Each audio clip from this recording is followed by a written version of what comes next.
Let's check in for a moment on complex language. So sometimes when we are presenting or preparing a speech or even going into conversations with new people or new clients, there can be complex language that we need to get across to these new people and these new minds.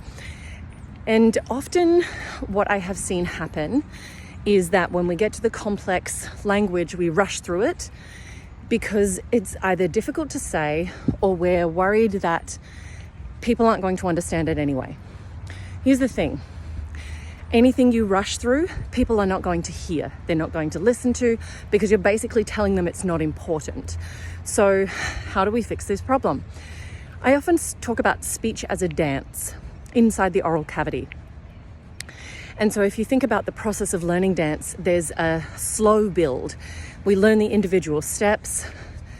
Before that, we start to actually learn skills, but then we learn the individual steps and gradually speed those steps up so that we get to the final product, which is the dance, the final choreography that can be performed. So if you think about complex language in that same way, you can break the sounds down in that complex language like a dance. So breaking words into their smaller parts and practicing how to actually make those sounds with your oral cavity, with your articulators. As that gets easier, you're going to be able to speed it up, and then saying it in that meeting or in that speech is not going to be so hard.